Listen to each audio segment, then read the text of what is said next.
Então, eu acho que já podemos começar a nossa aula com 49 usuários, aí, 48 estudantes presentes nesse momento. Tá? Vocês conseguem ver aí a minha apresentação tranquilamente?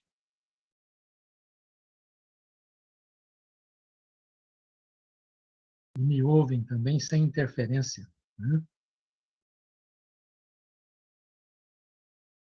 Bom, então, nós, nesse módulo aí das moléculas aos tecidos,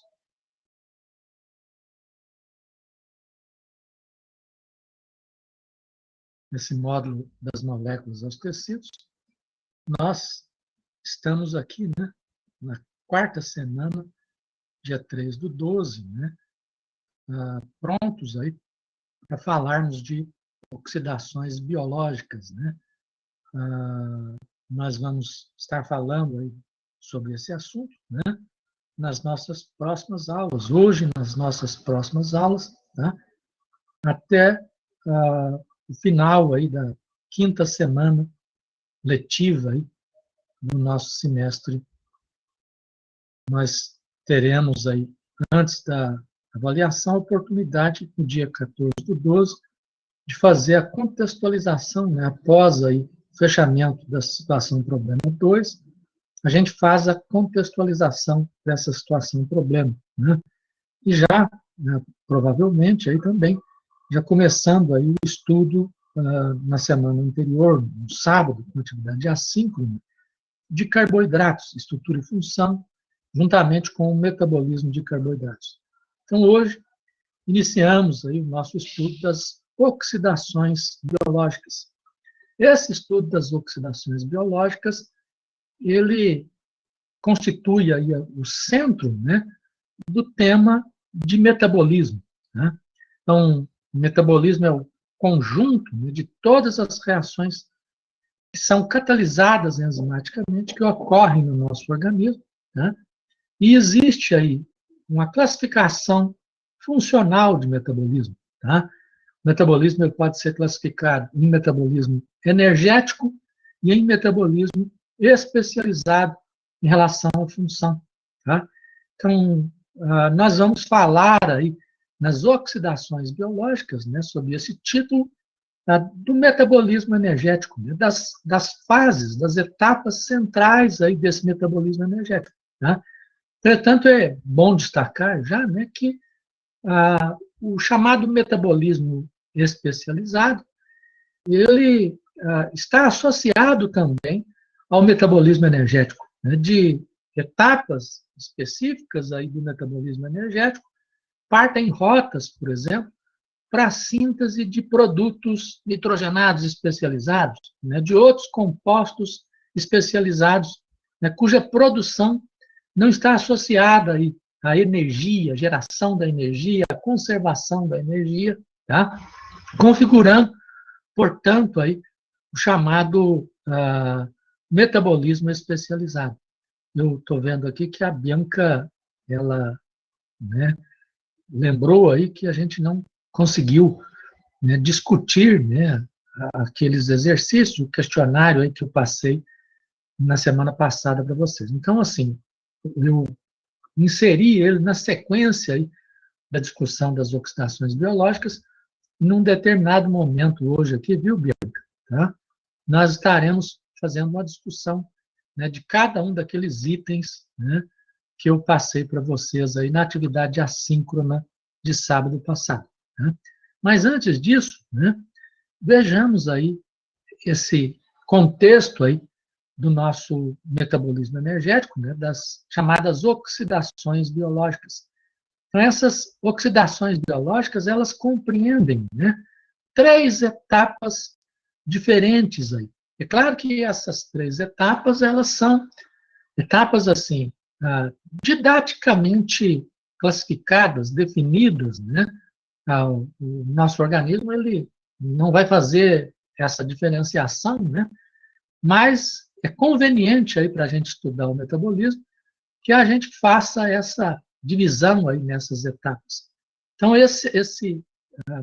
essas oxidações biológicas aí, elas compreendem, né, uma fase em que há a concentração, a formação de um combustível único que vai ser usado aí para oxidação. E esse combustível é o acetato, né, proveniente aí de ácido acético, aí, portanto, porém, na realidade, né, ligada a uma coenzima, que é a coenzima A, sob a forma aí do que é chamado de acetil-CoA.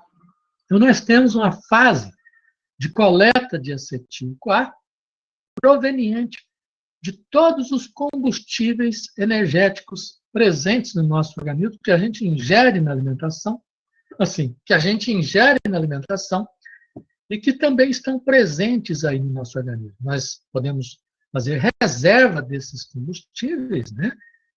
E podemos usar essas reservas, né?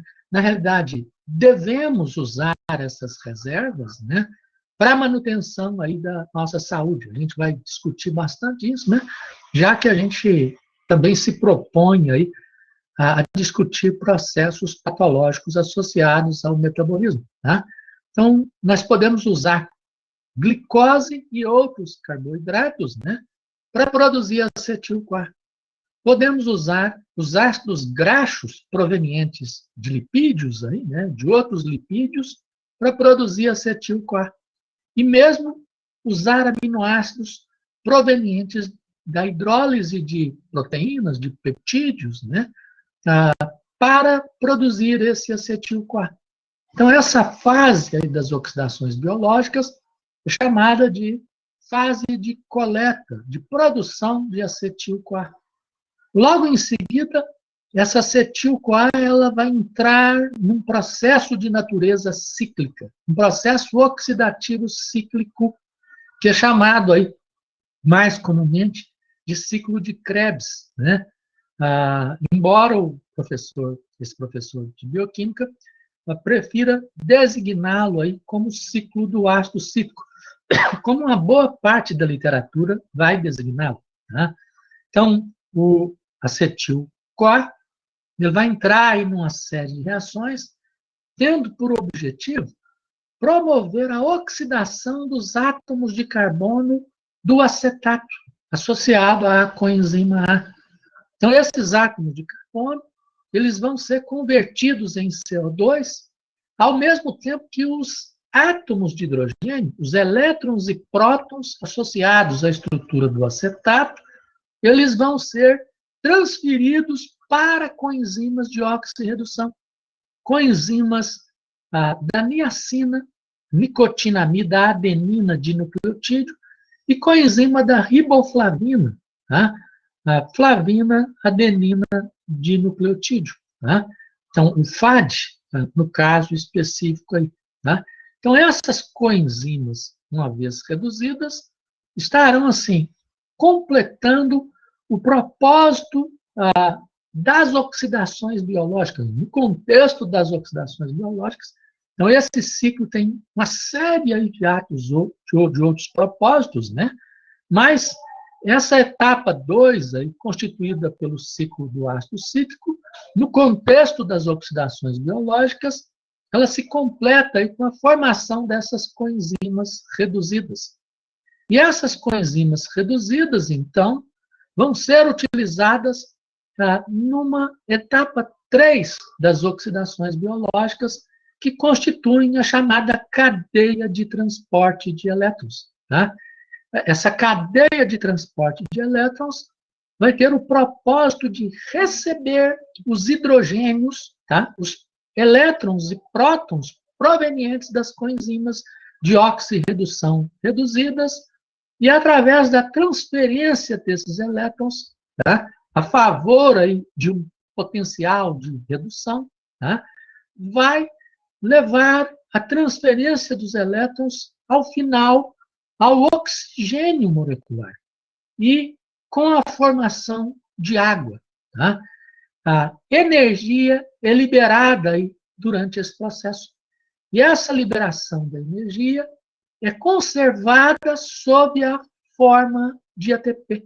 A energia liberada ela é conservada sob a a formação aí do que é chamado de moeda corrente de energia, do dinheiro da energia, né, que é o ATP, no nosso organismo, aí, nos organismos vivos, de uma maneira em geral. Então, isso consumando aí a terceira etapa.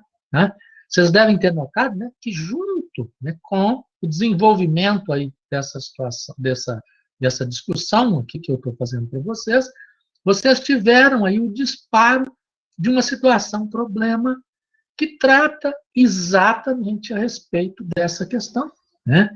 Inclusive do impacto aí, de um agente tóxico, né, interferindo aí nesses processos metabólicos, no metabolismo de natureza oxidativa. Então, para discutir aquela situação problema, aqui representa uma situação clínica aí, bastante relevante em todo mundo, ligada à questão aí da intoxicação. Tá? Então, para discutir aquele problema clínico relevante aí para vocês têm que estudar esse assunto. E o professor aqui, ele vai ajudando vocês aí, né? Então, fazendo aqui contextualizações relevantes a respeito daquela situação problema, sem associar com a situação problema efetivamente, né? Mas posteriormente fazendo uma contextualização bioquímica completa da situação problema aí, né? Que vocês estão discutindo. Tá? Então, essas oxidações biológicas, elas dizem respeito aí, né, à energia, à conservação da energia, tá? De tal maneira que a gente precisa falar um pouco de energia. E esse tópico que discute aí na bioquímica, a energia, é designado aí como bioenergética, de tal maneira que eu inseri aí como um subtópico das oxidações biológicas uma breve discussão a respeito das oxidações, da bioenergética. Tá? Então, a gente viu, né, que o nosso catabolismo energético oxidativo, tá? Ele vai começar lá com moléculas maiores, né? E essas moléculas vão ser intermediariamente convertidas em acetil-CoA, e o acetil-CoA vai ser convertido em CO2. Tá? Então, no que é chamado aí no componente do metabolismo, né, que compreende a degradação associada à liberação da energia, né, carboidratos, gorduras, proteínas vão ser degradados em moléculas menores, CO2, em água, em amônia. Né? Então, esse componente, ele compreende aí o catabolismo. E nesse catabolismo há a liberação de energia. Tá? Em algumas situações, aí, nós temos a formação já da coenzima reduzida, sem necessariamente passar aí pela produção de ATP. Tá? Porque a própria coenzima reduzida, o FADH2, o NADH mais H+, o NADPH mais H+, além do ATP, eles também funcionam aí como uma forma de transferência de energia. Embora haja uma vinculação aí dessas coenzimas reduzidas, numa instância assim, mais abrangente, com a formação do ATP lá nas reações da cadeia de transporte de elétrons. Então, essa energia, tá, que está sendo liberada aí no catabolismo, pode dirigir uma série de processos diferentes, dentre os quais a gente tem aí o componente do metabolismo, que é o chamado anabolismo. Tá? Outros propósitos também vão exigir aí o gasto dessa energia, como, por exemplo, a contração muscular, né? Que não é um processo de anabolismo, né? Mas cuja dinâmica, cuja mecânica está associada aí ao gasto de ATP, à quebra de ATP. Tá? Mas, no contexto aí do metabolismo, né, que é o tópico assim, mais abrangente aí do conteúdo de bioquímica, desse modo das moléculas aos tecidos, né, Então, nós temos a possibilidade de usar a energia desses compostos, né, para biosintetizar macromoléculas, para biosintetizar moléculas mais complexas a partir de precursores mais simples. Então, essa síntese de moléculas mais complexas, de proteínas, tá, de polissacarídeos, de lipídios complexos, de nucleotídeos e de ácidos nucleicos. Tá? Então, isso compreende aí o processo que é chamado de anabolismo. Tá? Então, essa questão aí está ligada aí, né, a paradigmas aí pertinentes à energia, à conservação da energia. Tá? Energia que, para nós, né, vem aí, né, da matéria orgânica de organismos autotróficos. Claro que passando aí na cadeia alimentar, né, para outros organismos de natureza heterotrófica, até chegar aí ao nosso organismo, né? Mas, efetivamente, né, toda a energia primariamente gerada aí, que nós podemos aproveitar, ela advém aí desses organismos autotróficos. E tem como uma fonte de energia exclusiva aí, né, a radiação solar. A radiação luminosa solar, ela é usada aí para a síntese dessa matéria orgânica por organismos autotróficos e na cadeia alimentar complexa, né, vai atender aí a uma diversidade aí de outras formas de vida até chegar ao nosso organismo. Né? E nós vamos, no nosso metabolismo energético, estar liberando aí CO2, né, que vai ser utilizado por esses organismos autotróficos fotossintetizantes. Né? Então, existe aí, né, toda uma interdependência entre essas formas de vida. Né?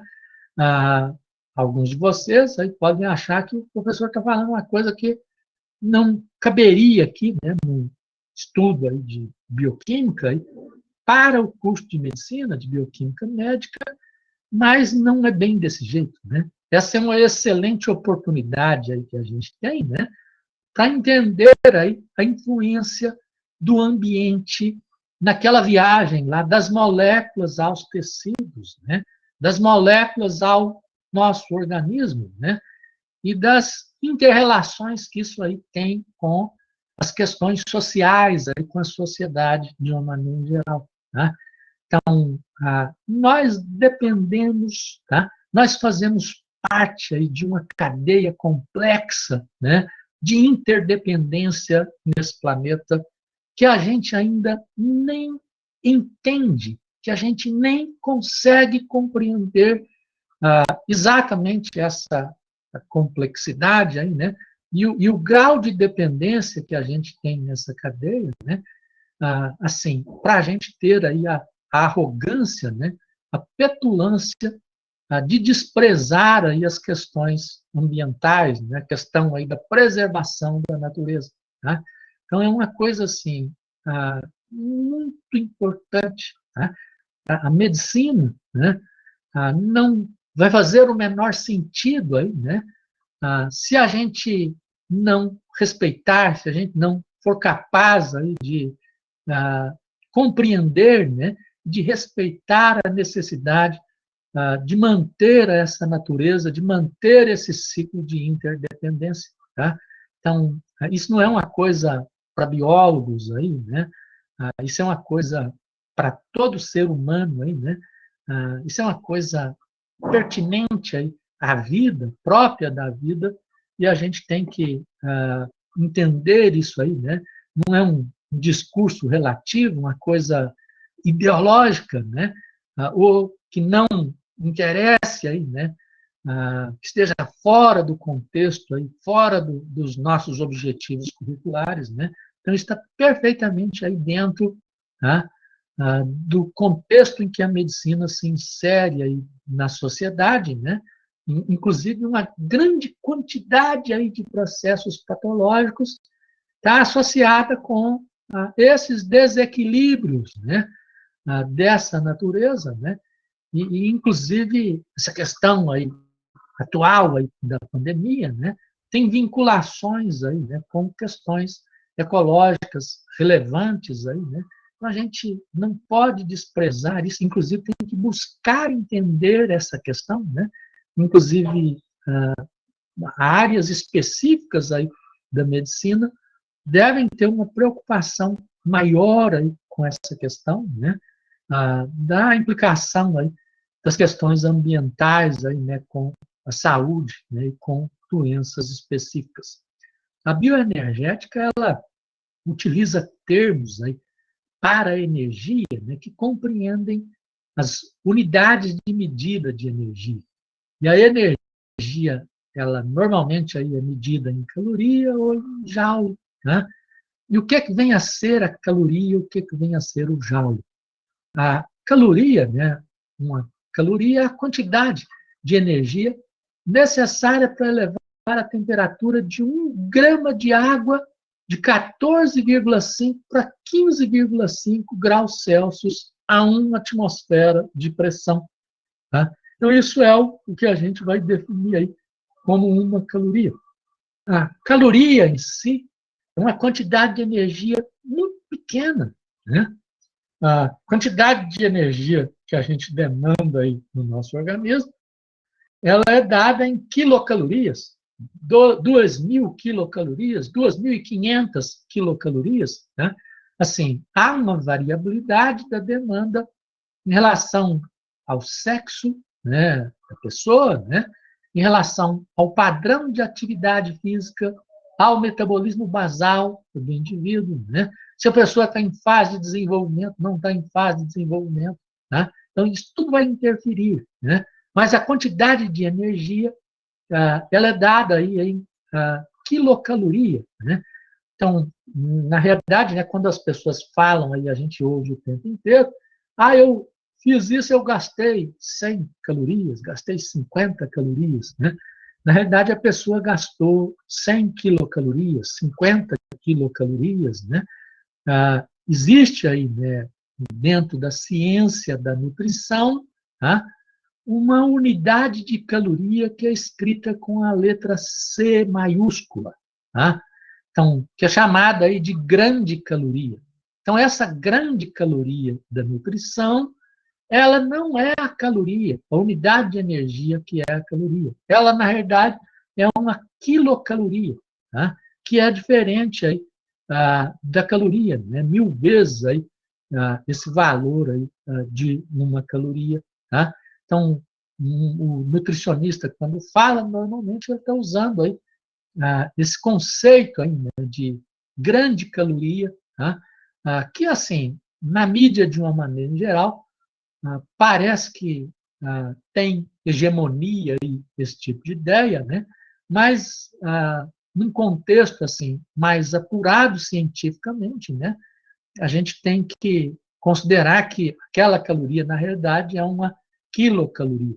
A energia pode ser expressa também em joule ou joule, né? Que é o trabalho feito quando a força de 1 Newton avança de 1 metro. Tá? Então, tanto em caloria quanto em joule, a gente pode expressar a energia conservada, a energia gasta, e nós temos essa equivalência em caloria e joule. Uma caloria é igual a 4,184 joule. Né? Então, uma caloria é mais do que um joule, né? Cerca de 4 vezes, um pouco mais de 4 vezes mais do que o joule, efetivamente. Né? Então, de posse aqui desse fator de conversão dessas unidades, a gente pode facilmente converter as unidades aí, de caloria para joule ou de joule para caloria, né? Então, isso é bastante relevante. A ciência da bioenergética, ela demanda aí, né, conceitos próprios da termodinâmica. Tá? Por isso, eu vou falar um pouquinho aqui a respeito de termodinâmica. Né? Vocês, todos que estão aqui, né, são pessoas que têm uma capacidade aí de entender perfeitamente, né, o que eu estou falando aqui para vocês, certamente porque vocês têm aí um histórico aí associado à vida de vocês, de pessoas que souberam influenciá-los, que puderam influenciá-los aí de uma maneira construtiva, né, permitindo que vocês assimilassem conceitos aí relevantes no processo de aprendizado. Né? Então, o processo de aprendizado é uma cadeia crescente, aí, constituída de uma cadeia crescente aí, de informações, aí, de conhecimentos que são consolidados. Tá? E certamente quando as pessoas elas têm essa oportunidade, aí, né, elas são predestinadas, tá, ao sucesso, efetivamente. É claro que essa predestinação só se consuma se a pessoa ela projetar, né, ela idealizar aí um futuro que contemple aí esse potencial aí que a pessoa ela trouxe aí, né? Então, esse aprendizado aí, né, quem trouxe aí conceitos aí, sólidos aí, prévios, né, certamente tem mais facilidade aí na compreensão e vocês todos, né, certamente estão aqui nesse curso aí, né, ouvindo esse professor falar aqui assim desse jeito, porque vocês vieram aí nessa história crescente aí de conhecimento, né? Então, esses termos termodinâmicos, né, importantes aí, né, relacionados aos potenciais termodinâmicos, né, compreendem a chamada energia livre de Gibbs. Então, essa energia livre de Gibbs, representada pela letra G, e representa a forma de energia capaz de realizar trabalho no ambiente das nossas células, do nosso organismo, né? Na condição de pressão e temperatura constante em que os organismos vivos eles operam. Né? E essa energia livre, ela tem aí uma unidade, né, que é dada em caloria por mol da substância que é usada, né, energeticamente, né, ou da quantidade de energia por mol da substância que é armazenada no nosso organismo. Né? A caloria por mol ou joule por mol. Nós temos aí também o conceito termodinâmico, né, da entalpia, né, que é representada aí pela letra H, e está relacionado com o conteúdo de calor de um processo. Um processo de natureza química, e uma reação química, uma via metabólica, né, de degradação, está associada aí à liberação de calor. Tá?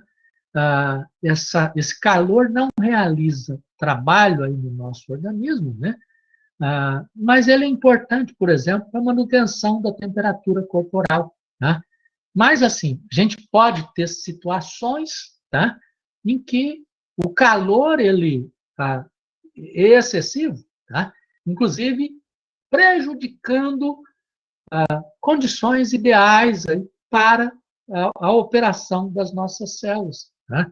Então, isso tem ligação aí com toxinas microbianas, né, que vão causar febre, né, com fatores tóxicos que vão afetar aí o nosso metabolismo. E isso me parece assim bastante pertinente e associado com a situação, problema que vocês estão discutindo aí. Tá? Então, a entalpia também é dada aí em caloria por mol, joule por mol. Né? E nós temos também aí um outro potencial termodinâmico, né, que é a entropia, que é dada aí pela letra S, que é representada aí pela letra S, e que constitui uma manifestação da desordem no ambiente. Né? Então, é uma forma de energia que se traduz aí em elevação da desordem, né, da distribuição aleatória de moléculas num determinado volume de ambiente, né, e essa distribuição aleatória, esse caos, também é dado aí em caloria por mol. Só que ele depende, né, também da temperatura. Né? Por isso que é dado em caloria por mol por Kelvin ou em joule por mol por Kelvin. Na medida em que a gente vai aumentando a temperatura, né, a matéria vai passando aí do estado sólido, do estado líquido, do estado gasoso. Né? Então, se eu considerar aí um ambiente definido aí para essa matéria, tá? Eu tenho mais desordem, né, no estado líquido, em que as moléculas elas têm mais liberdade aí de distribuição, tá? E eu tenho mais desordem ainda no estado gasoso. Tá? Então, no estado gasoso, tá, que vai ocorrer aí em temperaturas mais elevadas aí, para um determinado tipo de matéria, né, nós vamos ter, então, uma entropia mais elevada. Normalmente, assim, essa questão da entropia, as pessoas entendem bem, né, o conceito aí da energia livre usada no nosso organismo, né, esse conceito aí da entalpia, especialmente pela associação aí com o calor, né, mas tem uma dificuldade em enxergar a entropia nas células vivas, né? E a gente tem, então, assim, uma maneira de mostrar isso aqui, né, usando aí esse tipo de artifício. Vocês devem ter observado aí, né, que o professor ele usa muitas figuras, né, dessa fonte aqui, né, Langer Principles of Biochemistry, né?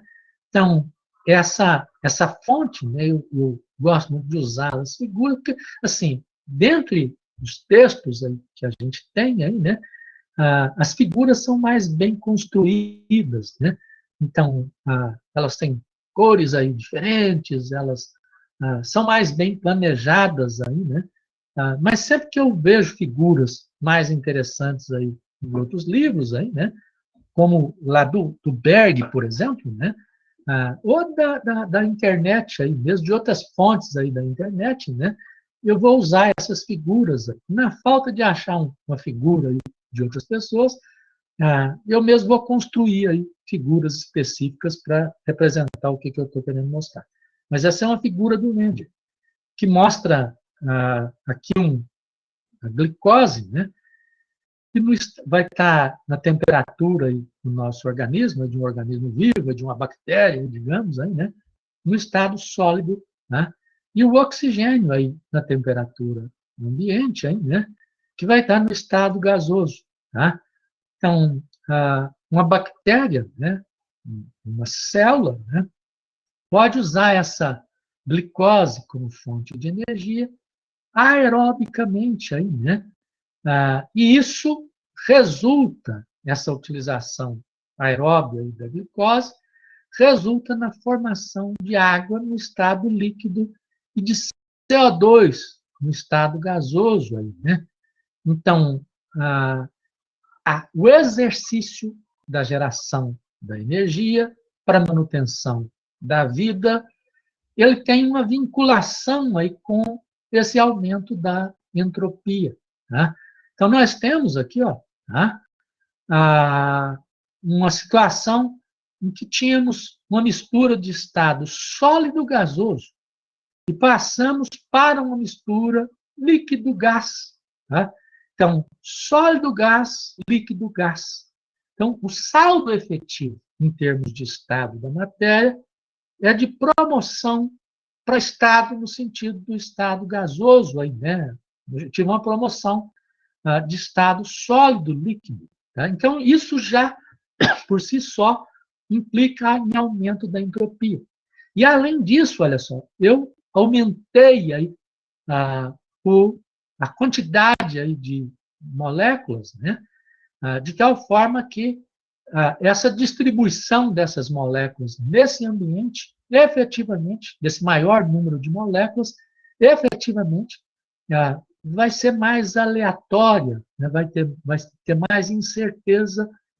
Então, esse número maior de moléculas também significa maior entropia. Se você tem uma quantidade, né, menor aí, de moléculas, né, você tem mais organização. Tá? Se você tem uma quantidade maior, você vai ter assim maior incerteza, maior aleatoriedade na distribuição dessas moléculas, né, num determinado volume. Isso é um jeito aí de enxergar a entropia. Outro jeito importante, né, está ligado também à questão da informação. Tá? E isso aqui é importante assim, em vários contextos, né, do nosso organismo, né? Não só aí no contexto de natureza estrutural, metabólica, mas em contextos também de natureza funcional. Tá? Para falar aí de entropia informacional, eu coloquei aqui, né, esse soneto aqui, né, da peça Júlio César, de William Shakespeare, que diz assim, nesse trecho aí, né, existe uma maré nos interesses dos homens que, aproveitada na inundação, leva à fortuna. Ignorada, toda a viagem da sua vida fica ligada a águas rasas e miséria. Né? Assim, muito interessante, né? Bastante profundo aí, né? Esse pensamento lá de Shakespeare, né? Que inclusive eu costumo assim trazer aqui, né, para a oportunidade aí de vocês estudantes aí, né? Assim, vocês têm contatos aí, né, com professores, né, que tem toda uma vida, que tem toda uma formação, né, para discutir os seus conceitos aí, né? E isso representa assim uma oportunidade magnífica, com toda certeza, né? Então, o conhecimento aí, ele não é uma coisa desprezível, né? O conhecimento é uma coisa, né, que se multiplica aí, né? Uma pessoa que não sabe nada, né? É mais difícil ela crescer, ela aprender, né? Mas uma pessoa que sabe alguma coisa, né, é mais fácil, né? Quanto mais a gente sabe, mais a gente pode saber, né?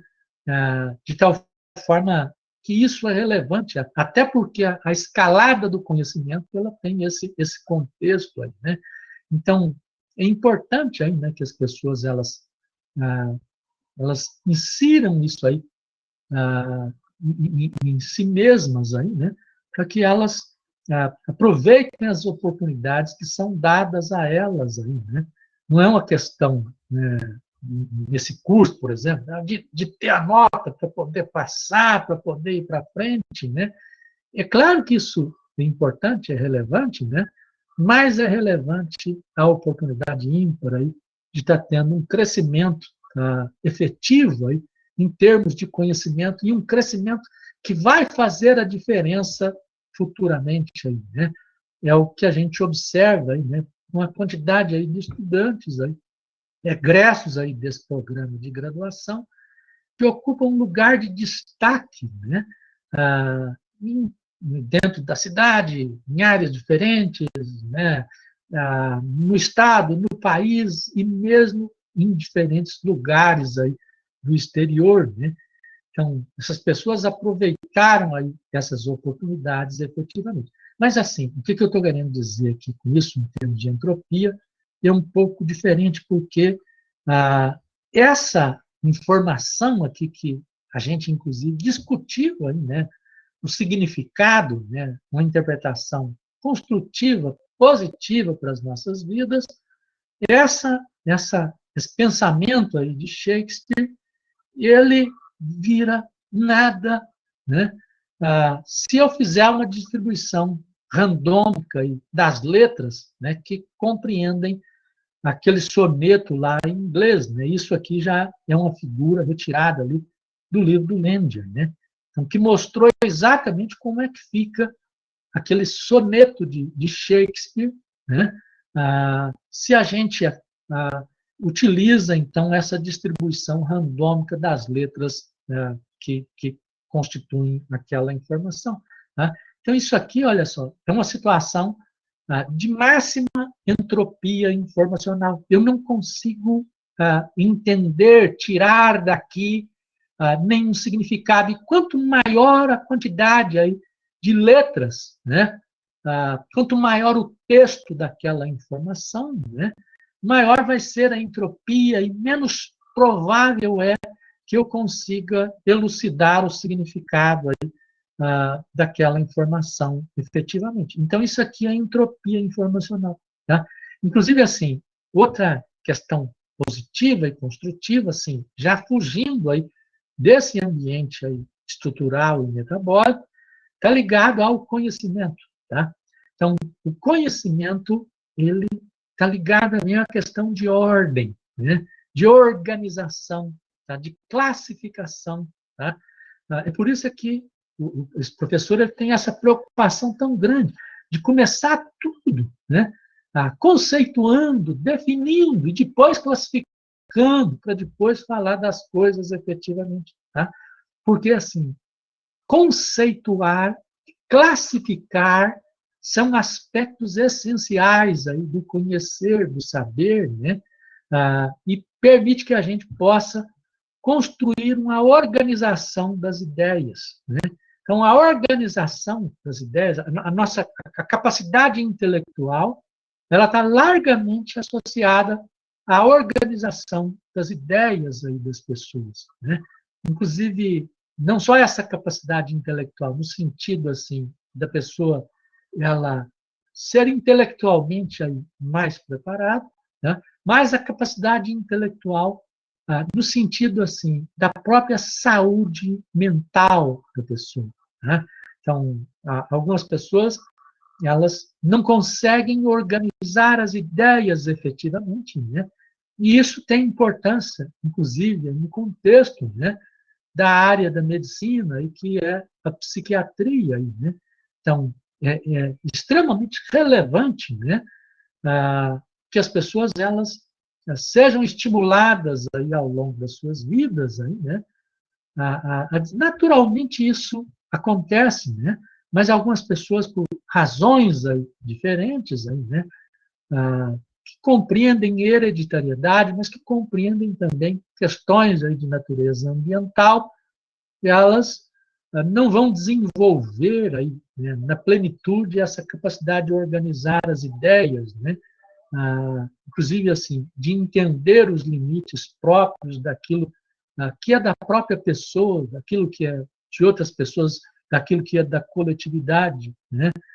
Então, são coisas importantes, aí, inclusive assim, a pessoa atribuir a culpa, a responsabilidade, né, aos outros aí, de uma maneira. Uma coisa que a gente vê assim dentro de um contexto social, aí, até político, efetivamente, né, em que assim a gente enxerga claramente, né, que existe aí distúrbios, né, vinculados aí a certos pensamentos, né, uma falta aí, de empatia, aí, né, com os outros membros aí da sociedade, com as outras pessoas, né?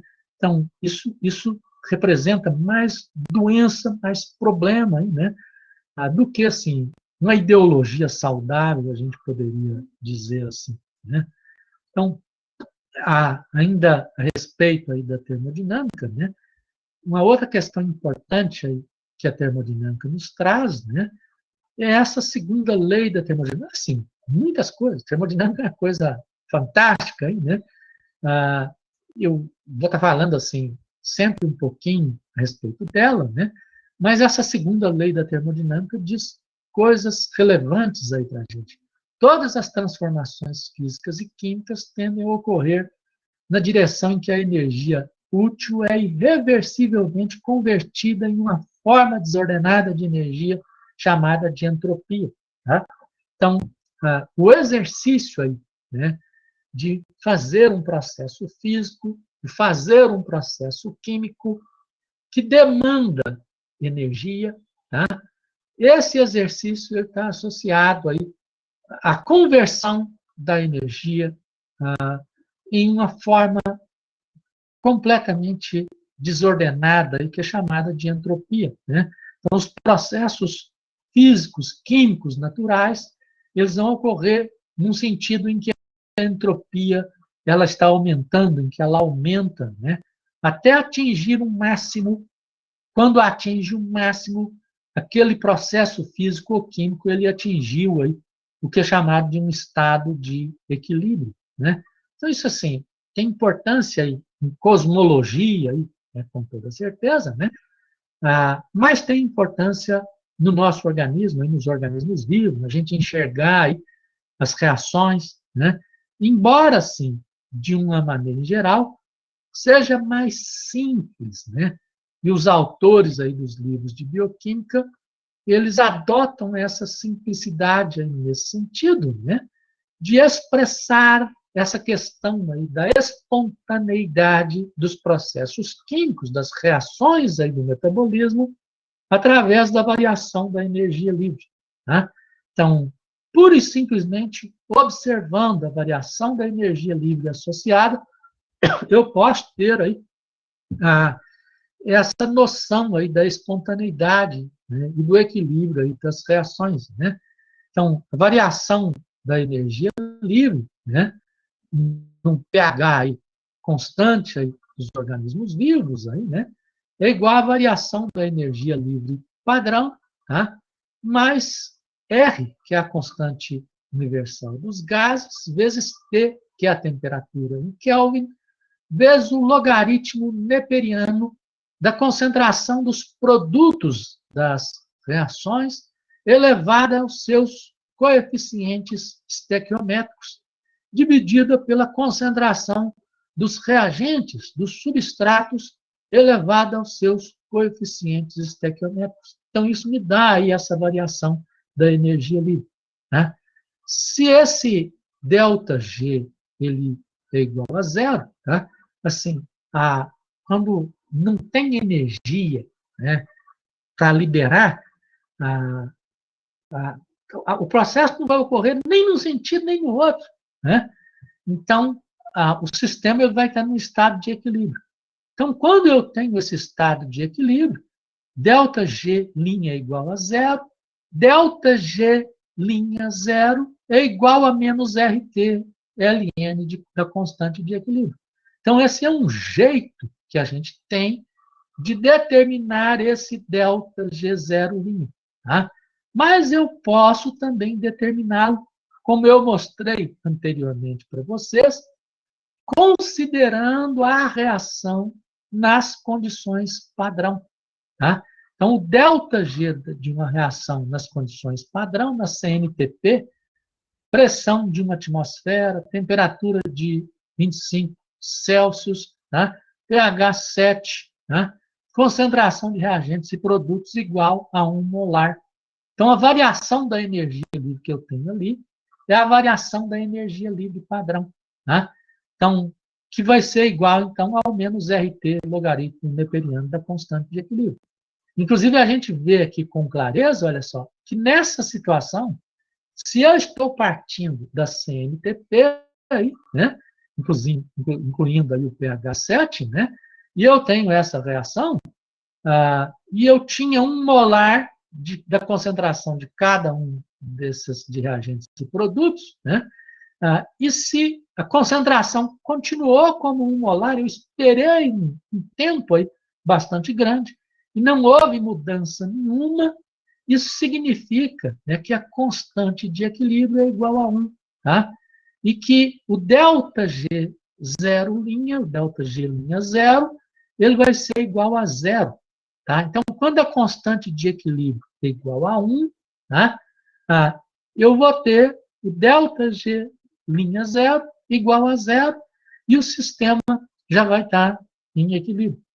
Quando a constante de equilíbrio ela é maior do que 1, significa que eu vou ter mais produtos do que reagentes. E se eu tenho mais produtos do que reagente, a reação é espontânea no sentido direto, da esquerda para a direita. Tá? E se acontece o contrário, a constante de equilíbrio é menor do que 1, é porque no processo assim de equilíbrio, né, a concentração de reagentes ela foi maior. Ou seja, o processo é espontâneo da direita para a esquerda, ou seja, no sentido reverso. Né?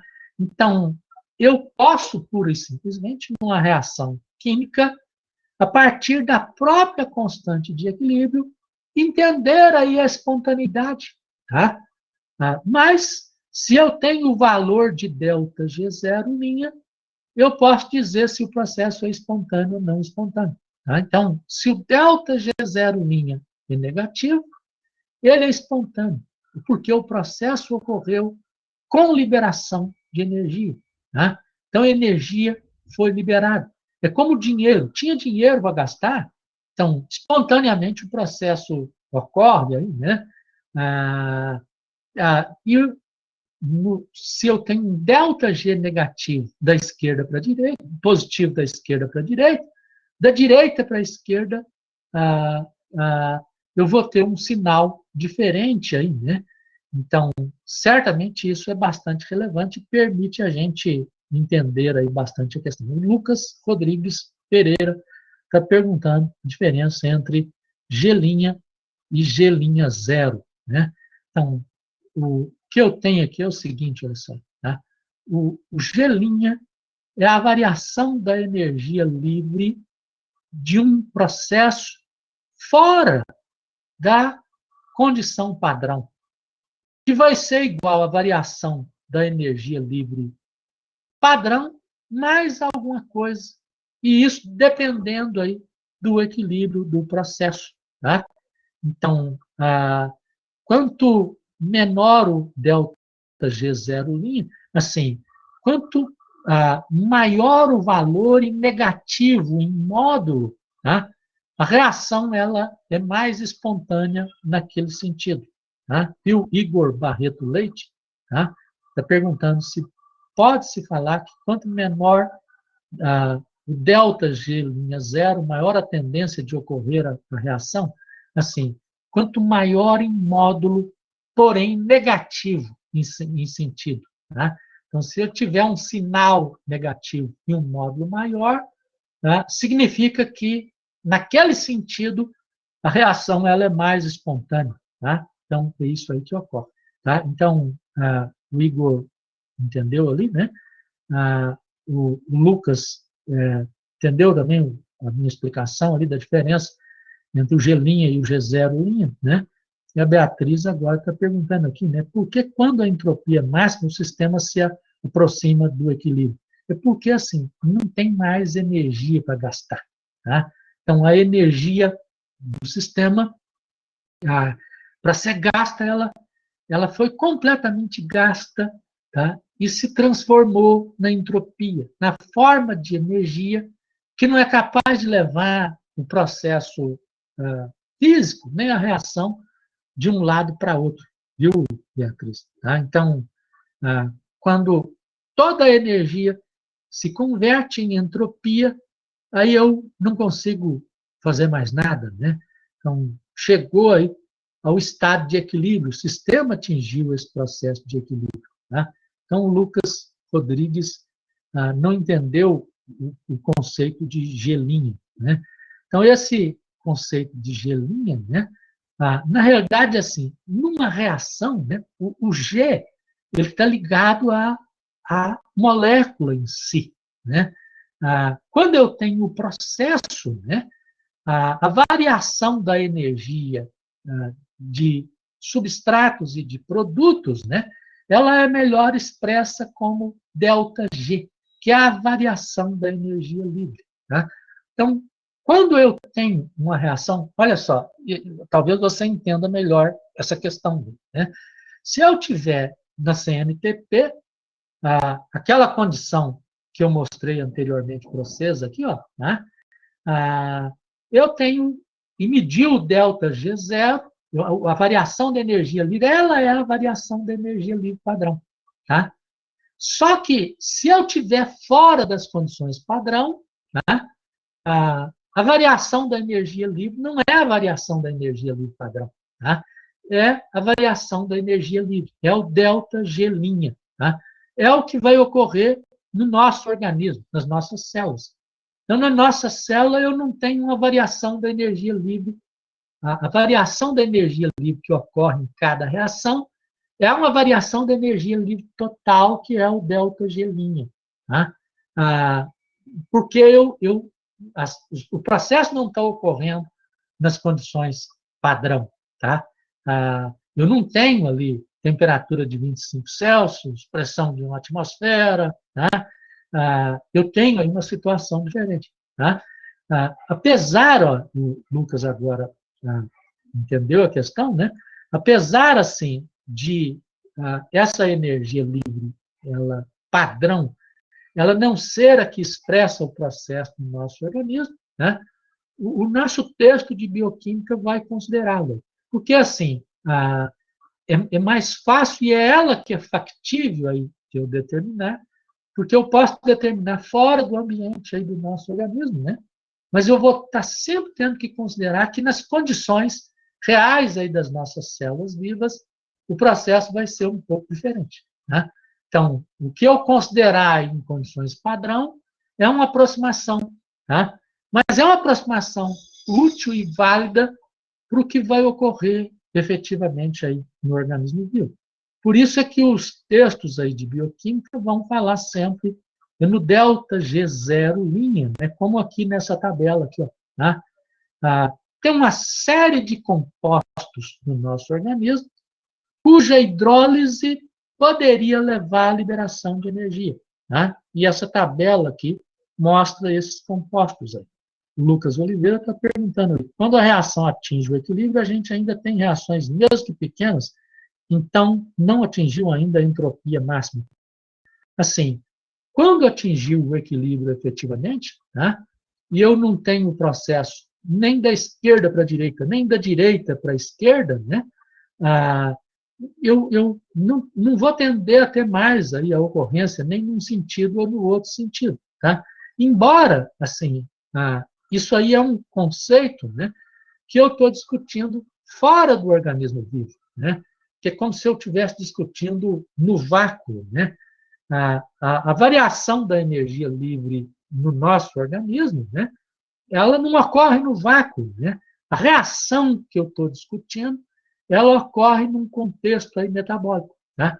De tal forma que, quando eu tenho lá uma determinada variação de energia livre, e eu tenho ali um equilíbrio, né, expressando o equilíbrio daquela reação, quando eu tenho o produto daquela reação sendo consumido, para atingir o equilíbrio, eu vou tendendo a ter o deslocamento da reação da esquerda para a direita. Né? Então, assim, essa questão do equilíbrio e da energia envolvida, ela está largamente associada ao processo. Né? Talvez, né, o mais interessante, né, fosse a gente ver aí a questão da constante de equilíbrio. Né? Pela pura e simples questão de equilíbrio, a gente pode entender essa questão. Mas, assim, o conceito aí da variação de energia livre associada também é válido aí nesse sentido. Né? Então, nós temos aqui vários compostos aí no nosso organismo, né? Como esse fosfoenolpiruvato, 1,3-fosfoglicerato, fosfocreatina, ATP, ADP, glicose 1-fosfato, glicose 6-fosfato, glicerol 1-fosfato, a hidrólise, tá? A quebra pela água das ligações fosfato presentes nesses compostos libera bastante energia. E essa quantidade de energia, ela é diferente. Tá? Então, o fosfoenolpiruvato pode liberar muito mais energia. E o glicerol, um fosfato, pode liberar uma quantidade de energia muito menor. Né? Então, assim, isso aí é bastante importante. Tá? Bastante importante até para a gente entender a questão aí da moeda corrente de energia no nosso organismo. Tá? A natureza, né, elegeu aí, a natureza, assim, os evolucionistas aí, estritos aí, me ouvindo falar, iam me puxar a orelha, aí, a natureza, ela elegeu, né? Assim, as coisas aconteceram de uma maneira tal que levaram aí o ATP a ser um intermediário e a moeda de energia corrente no nosso organismo. Tá? Então, ATP e DP deveria ser diferente. O Lucas está perguntando ali. Tem diferenças pequenas, sutis, né? Mas não tem grande diferença aí na hidrólise, né, do ATP e do ADP. Tá? Mas por que o ATP e não o ADP como moeda corrente aí? Então, isso está ligado aí, né, à dinâmica de outros processos associados aí, né? O ADP está atendendo a uma demanda que não é exclusivamente energética, né? Tem as demandas associadas aí à formação de nucleotídeos, para a formação dos ácidos nucleicos, tá? Então, o ATP, né, como forma fosforilada extrema, ele tem assim essa capacidade de atender mais especificamente, né, a essa questão energética, embora ele esteja em um contexto em que os seus intermediários de biossíntese estejam associados a outras funções também. Então, assim, quando a gente fala aí do papel das biomoléculas do nosso organismo, nós não estamos falando só da energia, né? Então, há outras coisas além da energia associada. Há o metabolismo especializado, né?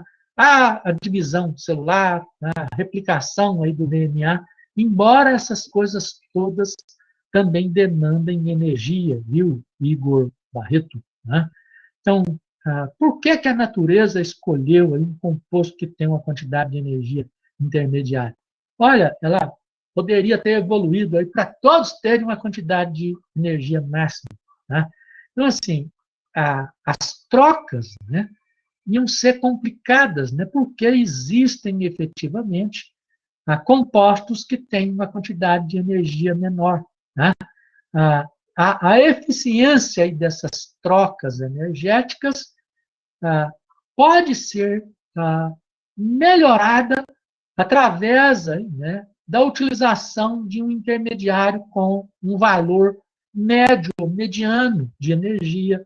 E esse intermediário aí é efetivamente o ATP. Tá? Então, é por isso assim que o ATP foi escolhido, ele representa melhor, né, o conjunto aí de todas essas biomoléculas, né? Então, na própria natureza, no próprio organismo vivo, esses conceitos aí ligados à estatística são também bastante relevantes, aí, bastante importantes. Tá? Então, é mais fácil aí, por exemplo, né, a gente ter trocas de energia de compostos que têm uma quantidade de energia muito grande para um que tem um valor intermediário, para aqueles que têm uma quantidade menor. Tá? Então, não é interessante né, que essas trocas sejam efetivadas daqueles que têm uma quantidade de energia muito mais alta para aqueles que têm uma quantidade de energia muito baixa, muito pequena. Tá? Assim, certamente haveria desperdício, tá, de energia, tá? E certamente haveriam manifestações deletérias aí nos processos. Então, tudo que ocorre no nosso organismo ocorre assim, de uma maneira discreta, tá? Envolvem transferências de energia discretas, transferências abruptas de energia, né? Grandes quantidades de energia liberadas abruptamente, como ocorre aí no motor a combustão, né? Vai levar a danos aí, da estrutura biológica. O motor, aí, com o tempo, aí, né?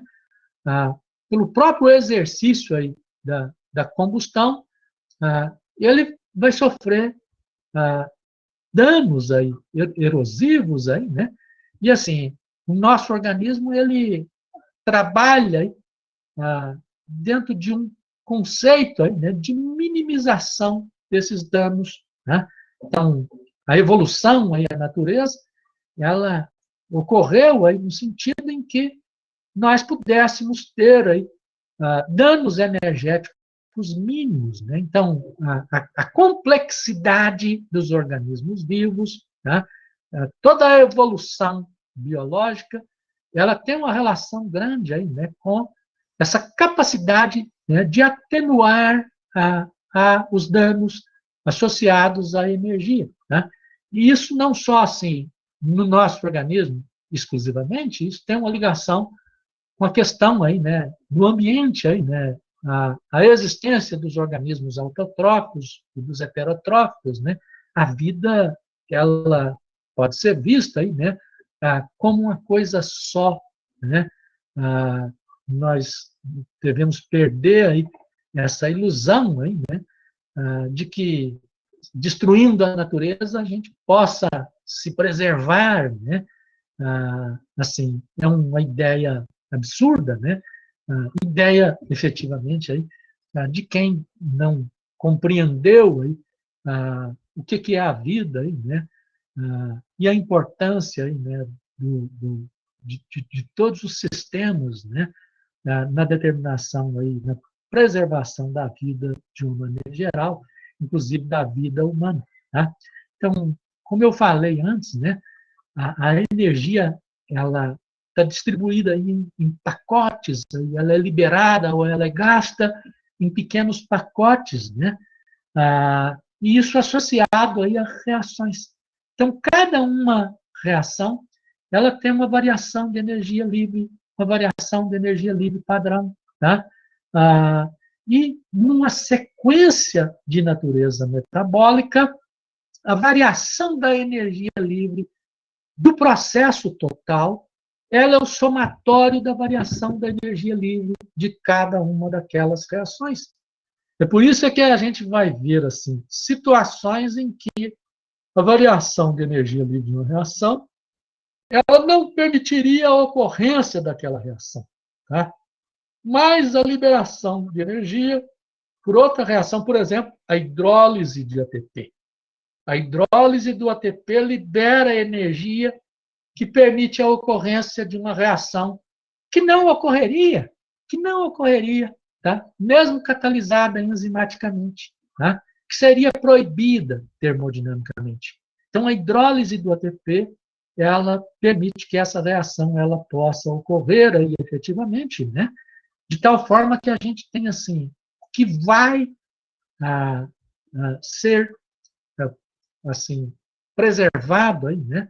Ao final de contas, é o valor da variação da energia livre total, não de uma reação, tá? Porque exclusiva, porque a reação, cada reação química, cada enzima que catalisa uma reação, não atua no vácuo, atua numa rede de processos, e a gente precisa de enxergar aí essa rede de processos para entender aí o metabolismo efetivamente. Tá? Então, na natureza, aí, né, o ATP, ele foi desenvolvido aí, né, como um intermediário comum, que é capaz, então, de armazenar energia, né, de liberar energia armazenada em processos metabólicos e em outros processos, em outras funções aí relevantes no nosso organismo. Então, o ATP, inclusive assim, e o ATP ele é um nucleotídeo, né? E um nucleotídeo aí que está associado aí também ao processamento da informação genética. Então, essa questão assim de exclusividade aí, né, das funções aí, né, não existe aí no nosso organismo, né? Então, mesmo as enzimas aí, né, fazendo uma catálise, uma proteína fazendo uma função, tá? Então, a gente tem, assim, misturas de funções diferentes associadas aí a biomoléculas efetivamente, né? Então, o ATP é um exemplo disso, né? É um nucleotídeo aí que tem adenina, ribose e esses 3 grupamentos fosfatos. E eu tenho aqui essas ligações aqui, ó, tá? Que são ligações aí, anidrido-fosfóricas, né? Então, essas ligações consideradas ligações de alta energia. Tá? A quebra dessas ligações está associada à liberação de energia. Tá? As pessoas lendo lá uma certa parte lá do livro do Langer podem se sentir assim, ah, escandalizadas, né, com o professor falando isso aqui. Né? Porque, assim, na realidade, quando você tem uma ligação, para quebrar uma ligação, você precisa fornecer energia. Né? Só que, assim, uma vez que você forneceu energia para quebrar essas ligações anidrido aí do ATP, né, você vai ter a geração de produtos que são muito mais estáveis.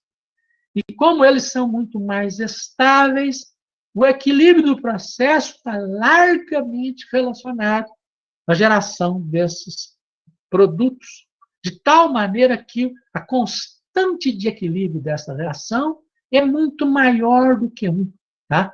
Então, foi sim a quebra dessas ligações que, embora tenham demandado aí um pique energético para ativação da quebra, né? A quebra delas gerou uma situação de equilíbrio que é traduzida por energia liberada, que significa a energia liberada.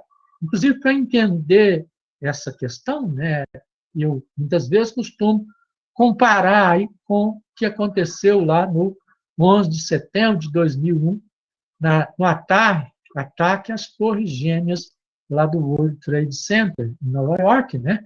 Em que a gente aqui tem essa imagem, olha só, tá? Tem as duas torres, né?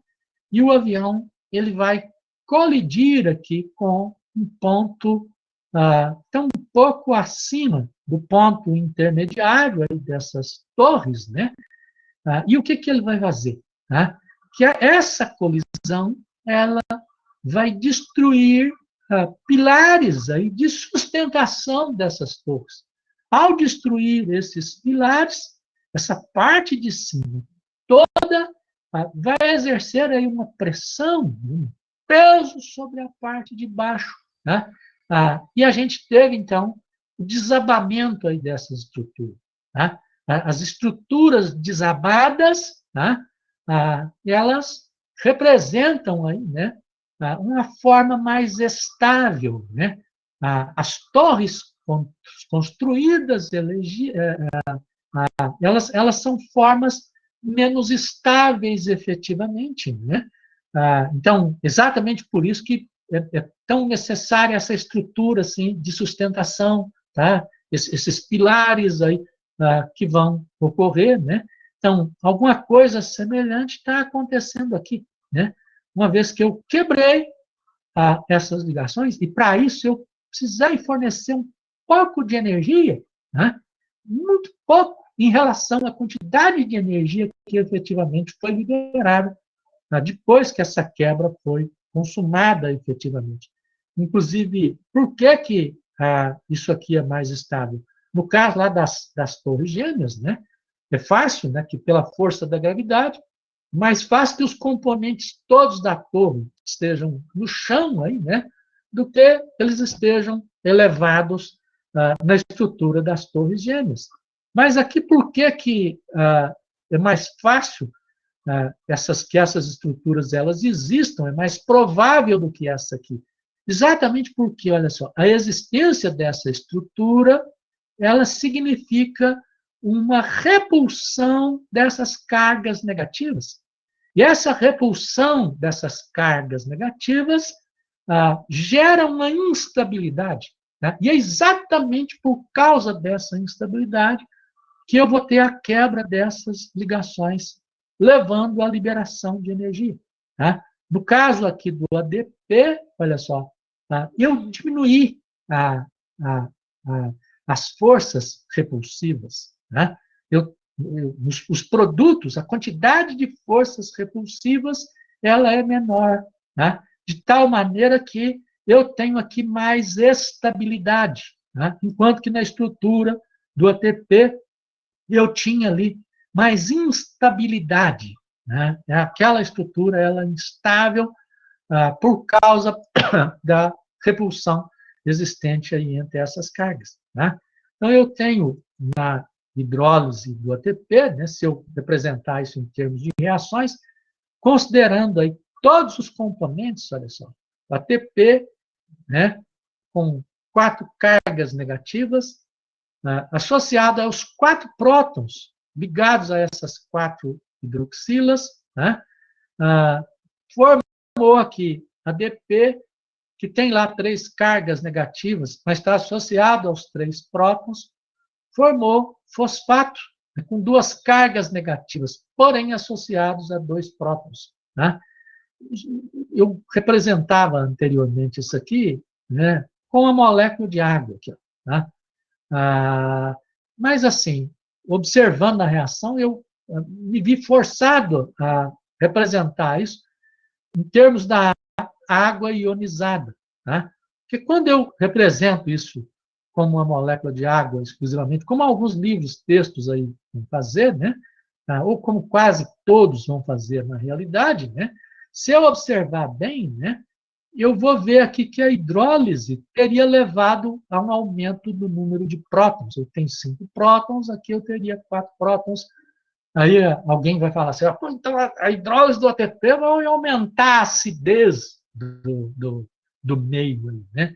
Então, antes que as pessoas pudessem dizer isso, né, eu já mostrei aqui, olha só, a água como H+ e OH-. Tá? Esse OH- que vai atacar um átomo de fósforo, de ligação fosfato, tá? Fazendo a liberação de fosfato e permitindo a liberação do ADP. Né? E eu vou ter associação, né, desse próton aí, né, no meio ambiente, aí, né, quando eu tenho aí a geração desse fosfato livre, né, o grupamento hidroxila que saiu, ele tem uma vinculação com um próton, que é o próton proveniente da água. Então, isso mostra para a gente aqui que a hidrólise do ATP ela não acidifica meio, né? E ela está associada à liberação de uma energia, um valor de energia de 30,5 kJ por mol, ou 7,3 quilocalorias por mol. Né? Eu também vou mostrar para vocês aí que algumas situações, às vezes, em situações mais raras, o ADP é hidrolisado. Né? O ADP, como ele está nessa situação intermediária de atenção a outras demandas, além da questão energética, normalmente ele não é usado aí para gerar energia, a não ser em situações extremas. Tá? Mas o ATP, em algumas situações, ele pode ser quebrado em AMP e pirofosfato. E o pirofosfato, isso demanda uma enzima que é chamada de pirofosfatase inorgânica, que quebra o pirofosfato em 2 fosfatos. Eu representei aqui, então, a hidrólise do ATP em AMP e pirofosfato já, e a quebra do pirofosfato em 2 fosfatos. Tá? Então, essa reação, olha só, tá?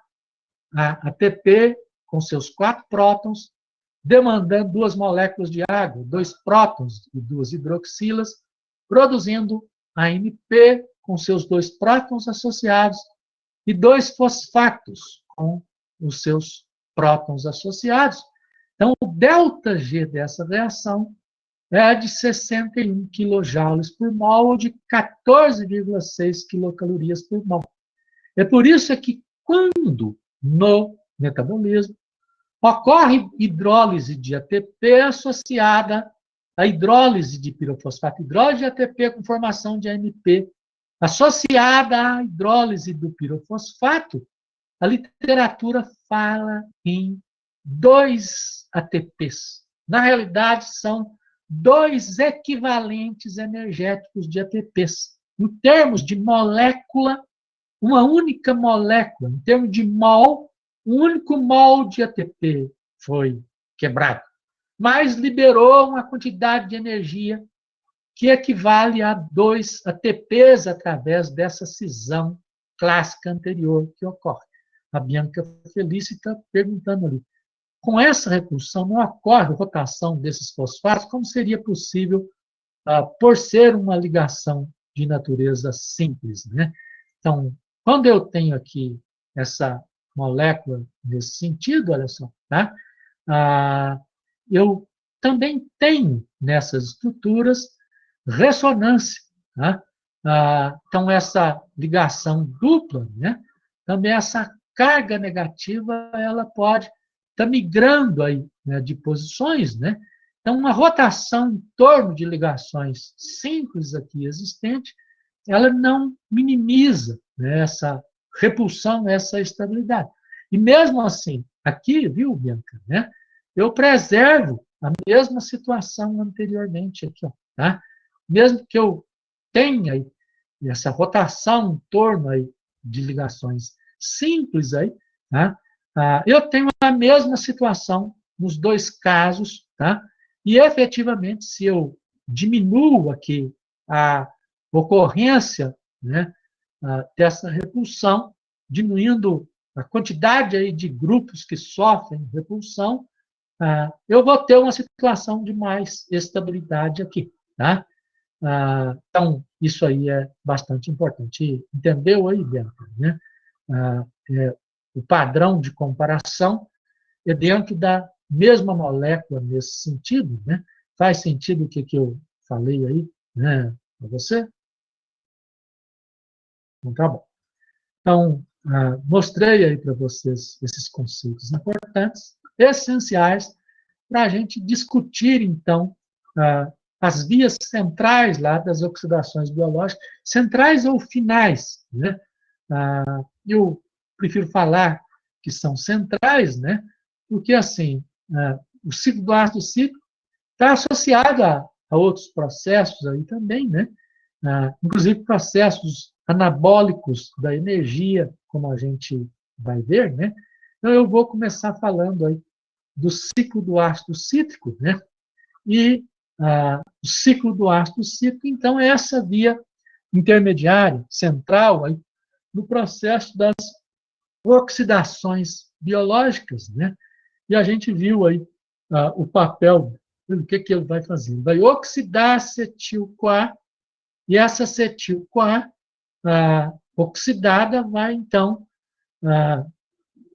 através aí das reações do ciclo do ácido cítrico, fornecer átomos de hidrogênio, prótons e elétrons que vão reduzir coenzimas de oxirredução para alimentar a cadeia de transporte de elétrons, permitindo aí a geração da energia. Tá?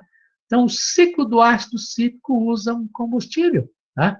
E esse combustível, na realidade, olha só, a porção que vai ser usada energeticamente é só essa aqui, ó, tá? É o acetato da acetil-CoA. Tá? Mas eu tenho todo o restante de uma molécula. Vocês conseguem enxergar o que é isso aqui? Ó? Isso aqui é uma adenina. Olha só, eu tenho aqui um nucleotídeo da adenina na estrutura da coenzima A. Tá? Eu vou ter aqui uma porção que é derivada de uma vitamina do complexo B, que é o pantotenato, o ácido pantotênico, aí, né? Chamado aí também de vitamina B5. Tá? Esse professor evita ficar falando aí essas vitaminas por sigla, aí, né? Alguns autores na literatura recomendam até a gente esquecer aí essas siglas, aí, se chamar pelos nomes próprios, aí, né? As siglas, às vezes, elas geram confusão, aí, né? E geram, assim, e da pessoa poder ser enganada, aí, né? Igual a história da vitamina B6 e a vitamina B12, né? Em que é uma piada aí que corre no mundo afora, né? A pessoa vai comprar uma vitamina lá na farmácia, né? Aí está lá o balconista, né, querendo vender o produto, né? E o sujeito pergunta, você tem vitamina B12 aí, né? Aí eu falo assim, não, a B12 está em falta aqui, mas tem a B6. Você leva duas B6, que é a mesma coisa, né? Então, assim, se a pessoa ela não sabe exatamente aí a diferença entre uma B6 e uma B12, né? Ela certamente vai ser confundida, né? É uma piada, uma anedota aí, né? Mas eu vejo que tem um significado real aí, né? E um estímulo aí para a gente ter um esforço aí de identificar essas vitaminas pelos seus nomes próprios, aí, em vez das siglas. Então, eu tenho aqui ácido pantotênico, e essa porção aqui, ó, que vem da cisteína, do aminoácido cisteína, na estrutura, então, da acetilcoenzima A. Né? Então, todo esse grupo da molécula, restante aí, além do grupamento acetila, é importante para a enzima que vai usar acetil-CoA ligar o composto, né? Que não ligaria só o acetato. Se fosse só o acetato, ele não ia ligar, não ia fazer a reação. Né? Então, o nucleotídeo aqui está desempenhando também esse tipo de função importante aí no nosso organismo. Tá? Inclusive, eu tenho aqui a rota de biossíntese aqui da coenzima A, que começa lá com o ácido pantotênico, né, o pantotenato, a estrutura dele aqui, ó. Aí tem uma enzima, que é uma sinase ou quinase, que é uma transferase, que transfere um fosfato de ATP para o pantotenato, formando 4-fosfopantotenato, isso liberando ATP. Aí esse 4-fosfopantotenato vai ligar a cisteína, demandando também aqui ATP como fonte de energia, por ação de uma sintetase, tá?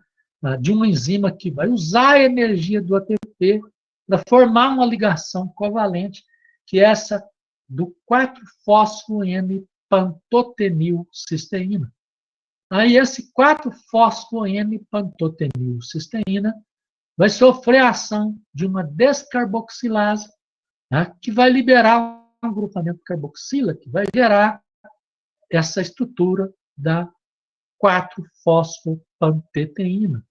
Aí essa 4-fosfopanteteína vai ligar ao nucleotídeo, que é proveniente de ATP, por ação de uma transferase, formando essa D-fosfocoenzima A, uma coenzima A desfosforilada, que vai ser fosforilada usando um ATP e formando a coenzima A, esse grupamento fosfato, que não estava presente aí na estrutura do ATP, tá? Da ribose presente no ATP, não tem esse fosfato, mas para formar a coenzima A, esse fosfato precisa ser inserido. Então, se forma aqui a estrutura da coenzima A. Então, isso é muito importante. Tá? Para formar a coenzima A, tá? Precisamos aí de uma vitamina essencial na nossa alimentação. Tá? Então, de onde que vem essa acetilcoenzima? De várias fontes. E dentre essas várias fontes, a gente tem a piruvato desidrogenase. Tá? Então, a piruvato desidrogenase, olha aqui, ela está catalisando uma reação de descarboxilação, mais de conversão. Se eu tivesse só descarboxilação, tá? Esse próton aqui ia se agregar a esse carbono, formando aqui uma função aldeído, acetaldeído. Só que a função formada aqui é uma função tioéster, ou seja, o tioéster é a junção de ácido carboxílico com o tiol. Tá? Então, eu tive uma oxidação por desidrogenação. Então, além de ter a demanda de CoASH, eu preciso de ter uma enzima de oxidação, tá? Da classe das desidrogenases. Por isso que a enzima é chamada de piruvato desidrogenase. E que ela requer uma coenzima de oxirredução, que no caso é o NAD, vai formar o NADH mais H+. Na realidade, essa reação aqui apresentada lá pelo Enger é uma simplificação da reação complexa que ocorre, que vai exigir também outras coenzimas, como a tiamina pirofosfato, o ácido lipóico e a flavina adenina dinucleotídeo. Né? Para assim, antecipar esse estudo dessa reação, no âmbito aí das oxidações biológicas, né, eu pedi que vocês fizessem aí, né, um questionário aí com atividade assíncrona, né, que vocês respondessem a essas questões. Então, essas respostas a essas questões, o que o professor quer com isso? Que vocês antecipem a discussão de questões essenciais, que vocês já cheguem aqui na atividade síncrone, já conhecendo aí aspectos importantes dos quais a gente vai falar para facilitar bastante a compreensão de vocês aí. A gente vai, assim, naquela progressão de conhecimentos, né, de uma maneira aí tranquila, né, mas é importante que vocês contribuam aí também, né, com o estudo aí de vocês, né, e eu disse aqui a piruvato desidrogenase, PDH, é uma enzima alostérica que catalisa uma importante reação do metabolismo humano. Inclusive, misturei aí, nessa questão, discussões que a gente fez lá na enzimologia, quando eu falei de enzimas. O que é metabolismo? Então, a gente viu aí que é o conjunto de todas as reações catalisadas enzimaticamente que ocorrem aí no nosso organismo. A que classe geral de enzimas pertence a piruvato desidrogenase? Olha, né, se ela é uma desidrogenase, né? Então, primeira questão, que é metabolismo, né? Depois, a que classe geral de enzimas pertence a piruvato desidrogenase? A oxirredutase. Ela é uma desidrogenase. As desidrogenases pertencem às oxirredutases. E as desidrogenases requerem ação de coenzimas de oxirredução. Tá? E essa coenzima de oxirredução, assim, que aparece no balanço é o NAD, mas a outra, tá? Que reação é catalisada pela piruvato desidrogenase? Então, eu mostrei essa reação hoje aqui. Então, o piruvato ele está sendo descarboxilado e oxidado até acetil-CoA. Então, ao ser oxidado por desidrogenação, demanda a coenzima de oxirredução, que é o NAD, e leva à formação do NADH mais H+. Inclusive, vocês já sabem agora para onde que vai esse NADH mais H+. Tá? Vai lá para a cadeia de transporte. O estudo de vocês, lá na situação problema, com o tutor, está levando vocês também a essa pista. E por isso, assim, que o professor faz tanta questão de vocês participarem aí das tutorias, aí, tá? De entrarem no âmago das tutorias, né? De resolverem as atividades assíncronas, para que vocês sigam aí de uma maneira, né, progressiva, né, com o desenvolvimento aí desses conhecimentos. Aí. Então, essa reação é a reação catalisada aí pela piruvato desidrogenase, até o ΔG dela aqui, olha só. Tá? Então, ela, apesar de energia estar sendo conservada na forma de NADH mais H+, ela tem um ΔG bastante elevado. Tá? Esse ΔG bastante elevado, que inclusive, assim, as pessoas poderiam dizer, por que não usou isso aí para produzir um ATP? Tá? É porque a natureza queria que essa reação ela fosse irreversível. Assim, me desculpem aí os evolucionários, é só um jeito dos evolucionistas aí, né? Eu também me insiro aí nesse contexto, né? Eu tenho que pedir desculpa a mim mesmo aí sobre esse aspecto, né? Mas, assim, é só um jeito de dizer, né? Como se houvesse aí um determinismo, né? Se houvesse um pensamento aí da natureza nesse sentido, né? Se houvesse uma intencionalidade, né? Isso está atendendo aí a um outro processo, né? Um outro propósito aí de natureza evolucionária, a gente pode dizer assim, né? Então, essa piruvato desidrogenase que catalisa essa reação. Em que via metabólica piruvato desidrogenase ocorre? Olha, ela atua aí na reação, né, que é da glicólise. Tá? Ela converte o piruvato em acetil-CoA na modalidade aeróbica da glicólise de natureza aeróbica, não na modalidade de natureza anaeróbica. Na verdade, assim, a gente falar que ela é dessa via, né, eu acho que ela não está sabendo disso, né, porque ela participa dessa via, né, mas ela está associada também aí a outros propósitos. Inclusive, não é só a glicólise que alimenta a piruvato deshidrogenase. Tá? Então, além do piruvato proveniente aí da glicólise, várias outras fontes também vão fornecer esse piruvato. E eu mostro aqui algumas dessas fontes. Olha só, o lactato proveniente da glicólise anaeróbia no fígado, em alguns outros tecidos, ele vai ser uma fonte também de piruvato. Né? Vai permitir a formação de piruvato. Assim, inclusive o piruvato não atende só a demanda da piruvato deshidrogenase. Ele está envolvido também aí em outros contextos. Mas, assim, no momento, então, imaginando aí que ele está atendendo a piruvato deshidrogenase, então, várias outras fontes de piruvato, tá? Eu vou ter para formar o acetil-CoA, além da glicólise. Então, o lactato da glicólise anaeróbia, propionato, pirimidinas, tá? Eu vou ter serina, glicina, cisteína, alanina, valina, parte da isoleucina. Tá?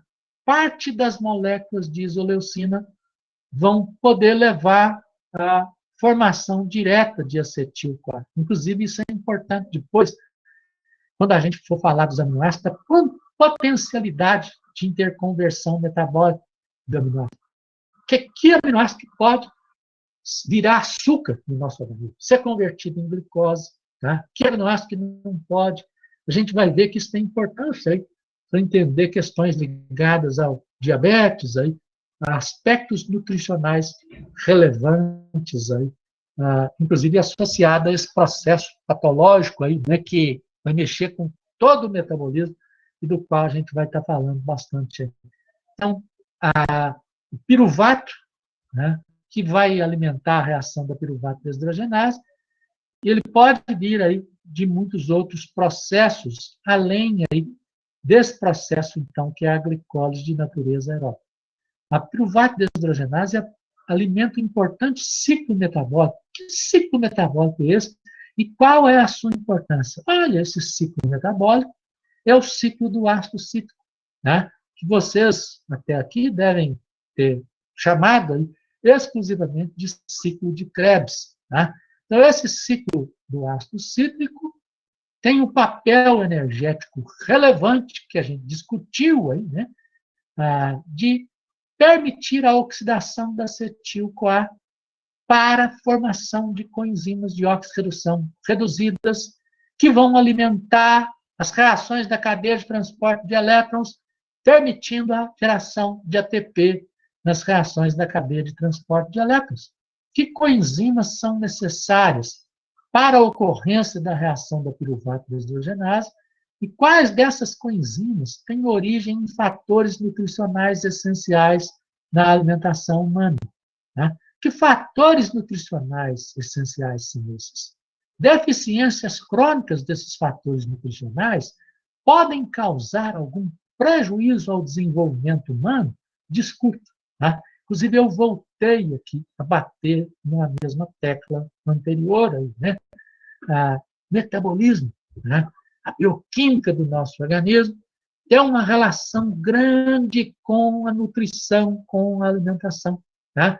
Então, a pessoa especializada aí no metabolismo, ela está apta a dizer aí, né, o impacto, falar sobre o impacto de deficiências nutricionais seletivas sobre esses processos metabólicos, sobre a saúde aí, no organismo humano, e isso é bastante relevante. Então, a reação da piruvato deshidrogenase, real, nas várias etapas, ela é representada aqui. Né? Então, piruvato vai liberar aí um grupamento acetila, né? Que vai estar associado inicialmente à tiamina pirofosfato. Né? Então, essa tiamina pirofosfato, ela provém aí da vitamina do complexo B, da vitamina B1, que é a tiamina. Né? Além disso, logo depois, ele vai ser transferido para um componente aqui de ácido lipóico. Esse componente de ácido lipóico, ele é uma coenzima de origem não vitamínica. Tá? Logo depois, a gente vai ter a liberação aí do grupamento acetila, que vem junto aí com a entrada de ácido pantotênico, né? Então, o João Vitor está aflito ali, né? Nós temos aula de genéticas 950 em outra plataforma, né? Assim, desculpe, viu, João Vitor, eu vou finalizar por aqui, né?